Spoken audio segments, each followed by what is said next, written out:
What is up, guys? Henry here. Just thought I'd make a video about why I chose a 6.0, and I'll do a walk around tomorrow after I get off work, but tonight I'm going to make the video about why I chose a 6.0 and why you shouldn't cross the 6.0 off your possible list just because of head gaskets. I bought a 6.0 because I was able to find mine for a good deal, and I was just looking for Ford diesels specifically because we've always had good luck with our Ford products. And I didn't want to get a Cummins because my dad had a really bad luck with one of his Cumminses that he brought brand new in 2006, which actually this truck is a 2006 also. And Chevy, the Duramaxes had weak transes, so you could load up, your hot tune and it would just slip the trans. And I didn't want to deal with that because the built trans for Duramax is about $4 grand versus I can stud this truck for, $650, $700 myself, and that's not a big deal. I don't have any problems putting in work, and the transes, 5R110s that are in these trucks are pretty stout for a stock trans, and I didn't want my trans to be my weak failure. So anyways, it's cold out here, let's get some heat rolling. So anyways, back to what I was saying.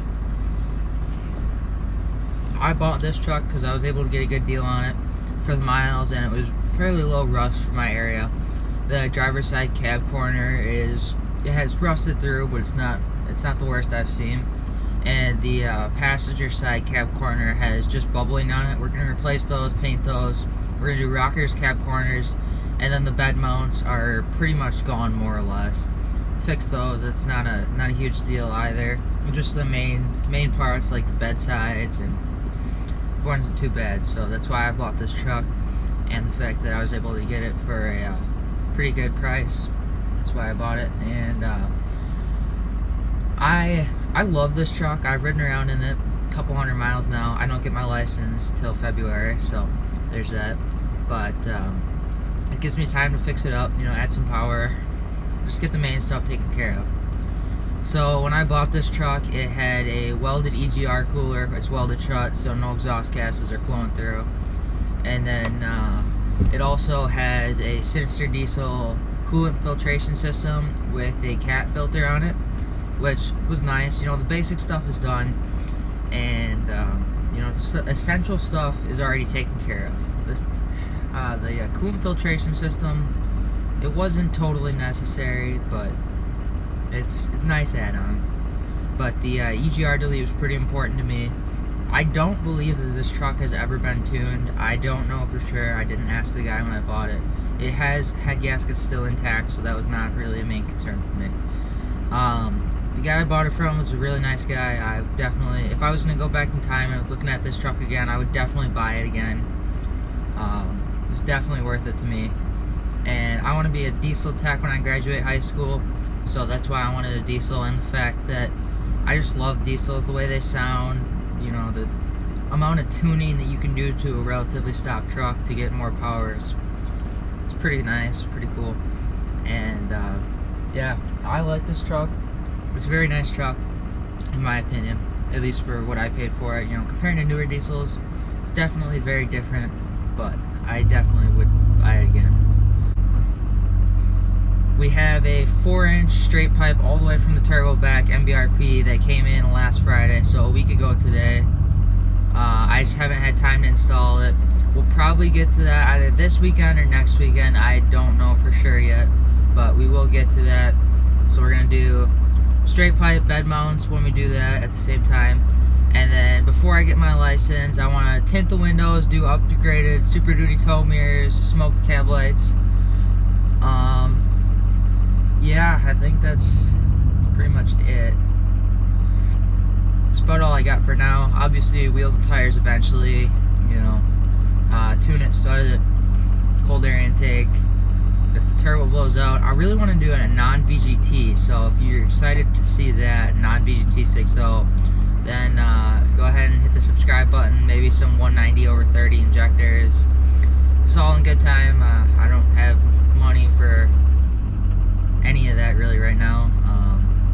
Yeah, I gotta start paying insurance, and that's expensive, so yeah, I mean, it's gonna take time to get this stuff done, but when I get it done, it should be a really nice truck. As far as what's wrong with it right now, the rust issues that I mentioned, the AC doesn't work, which is not a big deal to me because I'm more of a windows down kind of person anyways.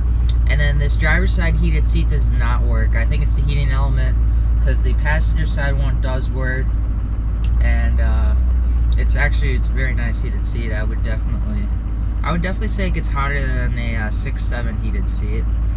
And then as far as what I've done to the truck since I owned it, I gave it a good clean. Obviously it's not clean right now because I drove it in the rain, but that's alright. And then I went ahead and added a Bluetooth or an aux adapter kit for my factory radio because I like the way that matched everything else. And I pulled the dash apart on Tuesday, put that in, and then I just bought the little $15 adapter, the Teotronics Bluetooth adapter for it, just so that I could have Bluetooth. It seems to work really well. I would definitely not complain about that setup. I would definitely recommend it if there's other people out there like me that like how the stock radio matches everything else. But as far as Bluetooth radios, I could have bought one for the same price. I paid about $40 to do that, the Bluetooth adapter with the aux adapter for the radio. I paid about $40 to do that. You know, there are cheap eBay head units that I could have put in for that amount of money, but I do like how this matches everything else in the truck. Yeah, it looks nice. It does not have a sunroof, which is okay with me. It's not a huge deal. And then the rear sliding window, it needs some attention. As far as drivability goes, this truck is perfectly drivable the way it is. It's just as like cosmetics and convenience is what's wrong with it. So there's nothing wrong with that. Oh, and another thing, I want to do a light bar in the bumper. I'll do a walk around tomorrow, but I want to do a light bar because I currently do not have fog lights, which is fine. It's whatever. I would definitely trade off my fog lights for a big bumper. And then I want to do LED headlights because these ones are super, super dull. Here, I'll show you on camera. That's my low beams. That's my high beams. And it might not look dull on the camera, but they're really dull. Yeah. And as far as like miles per gallon goes, I got 17.5 on the highway, driving it back from where I bought it to my house. As far as like daily drivability, I have a buddy that has a 6.0. He gets about 14.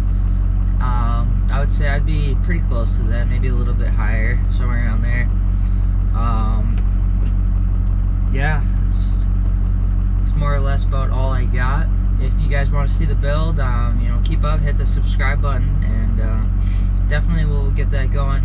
I didn't make a video on the aux adapter just because I don't know, honestly I wasn't really feeling like it, but I'll definitely be making videos on the stuff that I'll be doing in the future. And if you guys have any suggestions on what I should do or what you think so far, drop a comment below, and I'll be reading them, responding. So if you have any questions like that, that's fine.